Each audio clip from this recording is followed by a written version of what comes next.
அஸ்ஸலாமு அலைக்கும். நான் உங்கள் ஷிஃபா குக்கிங்லேருந்து பேசுகிறேன். இன்றைக்கி நம்ம என்ன ரெசிபி பார்க்க போகிறோன்னா, இஃப்தாருக்காக ஒரு புது ஸ்நாக்ஸ் தான். வாங்க எப்படி செய்கிறதுன்னு சொல்கிறேன். ஒரு பேனில் 2 ஸ்பூன் அளவுக்கு எண்ணெய் சேர்த்துக்கிறேன். எண்ணெய் நல்லா காஞ்ச உடனே ஒரு 1/2 ஸ்பூன் கடுகு பொரிஞ்சிட்ருக்கு.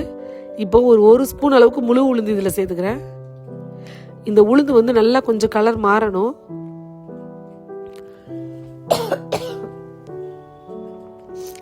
கலர் மாறினதுக்கப்புறம் 3 பச்சை மிளகாயை பொடியாக கட் பண்ணி வச்சுருக்கேன். அதை இதில் சேர்த்துட்றேன். இந்த ஸ்டஃபிங்க்கு வந்து பச்சை மிளகாவோட காரம் மட்டும்தான், அதனால் பச்சை மிளகா கொஞ்சம் அதிகமாக சேர்த்துக்கோங்க.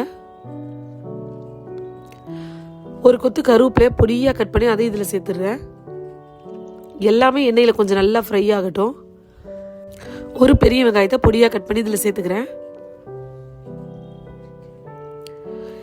வெங்காயம் வந்து கொஞ்சம் டிரான்ஸ்பரண்டாக கலர் மாறி வரட்டும்.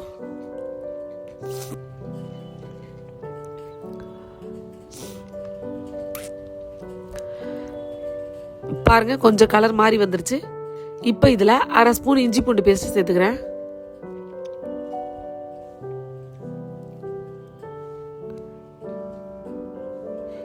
இஞ்சி பூண்டு நல்லா வதங்கணும். இது வந்து நம்ம உள்ளே வைக்க போகிற ஸ்டஃபிங்கிறனால எண்ணெய் வந்து அதிகமாக இருக்கக்கூடாது. இஞ்சி பூண்டு வதங்கினதுக்கப்புறம் நான் இங்கே வந்து உருளைக்கிழங்கு, பெரிய உருளைக்கிழங்கா ஒரு 4 உருளைக்கிழங்கு வேக வச்சு வச்சுருக்கேன். அதை இதில் சேர்த்துறேன்.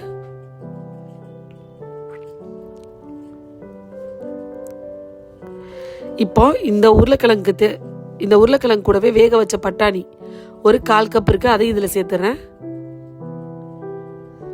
இப்போ இந்த மசாலாக்கு தேவையான அளவு உப்பு,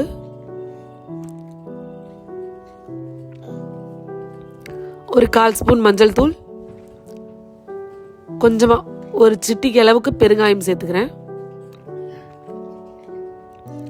இப்போ இதெல்லாத்தையும் நல்லா மிக்ஸ் பண்ணி விடுங்க. இந்த உப்பு, மஞ்சள், பெருங்காயம், நம்ம வெங்காயம் எல்லாம் ஒன்று சேரணும் இல்லையா, எல்லாத்தையும் நல்லா மிக்ஸ் பண்ணி விடுங்க. பட்டாணி வந்து வேக வச்சு தான் சேர்க்கணும். பச்சை பட்டாணியாக இருந்தால் கூட வேக வைக்காமல் சேர்க்கக்கூடாது.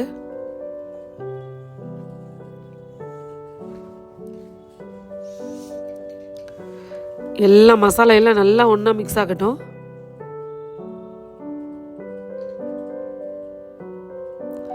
கடைசியாக கொஞ்சம் பொடியாக நறுக்கின கொத்தமல்லியை சேர்த்துட்டு நல்லா ஒரு மிக்ஸ் பண்ணி விடுங்க.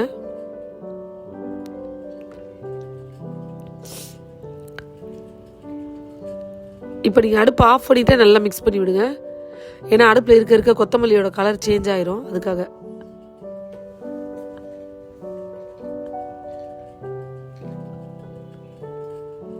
இப்போ பாருங்கள், எல்லா பக்கமும் நல்லா மிக்ஸ் ஆகிடுச்சு. அடுப்பையும் ஆஃப் பண்ணிட்டேன். இப்போ இதை நல்லா ஆற வச்சுருங்க. இந்த மசாலா நல்லா ஆறட்டும்.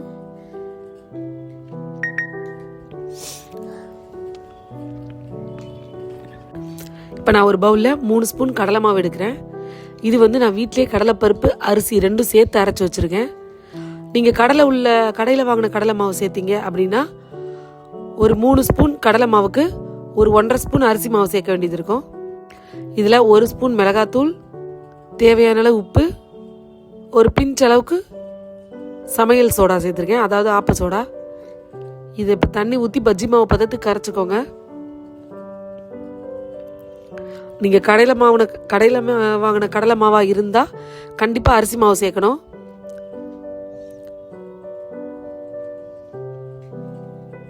பார்த்தீங்களா, நல்லா ஒரு பஜ்ஜி மாவு பதத்துக்கு கரைச்சிட்டேன். இப்போ அடுப்பில் நல்லா எண்ணெய் காய வச்சுருக்கேன். அது ரெடியாக காஞ்சிட்ருக்கட்டும்.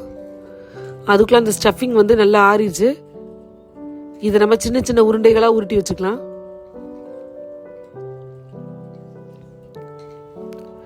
நான் வந்து ரொம்ப சின்ன சின்ன பாலாக தான் போடுறேன். அப்போ தான் அந்த மசாலாவுக்கும் அந்த மேலே உள்ள கோட்டிங்க்கும் நம்ம சாப்பிடும் போது நல்லா இருக்கணும். நீங்கள் பெரிய சைஸில் போடணுன்னா கூட பெரிய சைஸில் உருண்டை போட்டுக்கலாம். பாருங்கள், எல்லாம் உருட்டி வச்சுருக்கேன். அதுக்குள்ளே இங்கே எண்ணெயும் நல்லா காஞ்சிருச்சு.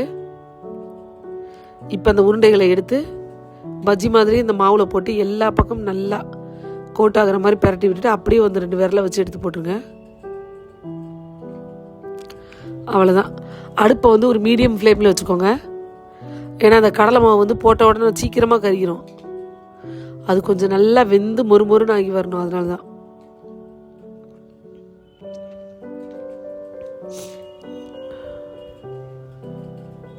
நான் போடுற ரெசிபீஸ்லாம் உங்களுக்கு பிடிச்சிருந்துச்சுன்னா என்னோட சேனலை சும்மா பார்க்காம சப்ஸ்கிரைப் பண்ணி பாருங்கள். பெல் ஐக்கானை கிளிக் பண்ணி வைங்க. அப்போ தான் நோட்டிஃபிகேஷனில் நான் போடுற வீடியோலாம் உங்களுக்கு வரும்.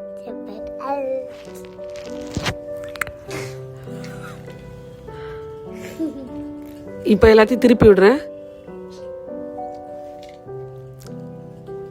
இன்னும் நல்லா கொஞ்சம் கலர் மாறி நல்லா கொஞ்சம் மேலே உள்ள மாவு கொஞ்சம் கிறிஸ்பி ஆகட்டும்.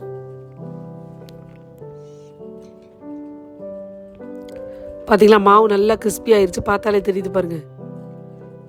அவ்வளோதான். இப்போ எல்லாத்தையும் வெளியில் எடுத்துடலாம். சாப்பிடும் போது வெளி கோட்டிங் வந்து நல்லா கிறிஸ்பியாகவும் உள்ள போண்டா சாஃப்டாகவும் சூப்பராக இருக்கும். நீங்களும் ட்ரை பண்ணி பாருங்கள். ட்ரை பண்ணி பார்த்து எப்படி இருந்துச்சுன்னு கமெண்டில் சொல்லுங்கள். இன்னொரு இஃப்தார் ரெசிபியோ ரெடி பண்ணிட்டு உங்களை சந்திக்கிறேன். சூப்பர். சப்ஸ்கிரைப் பண்ணுங்க. Thank you.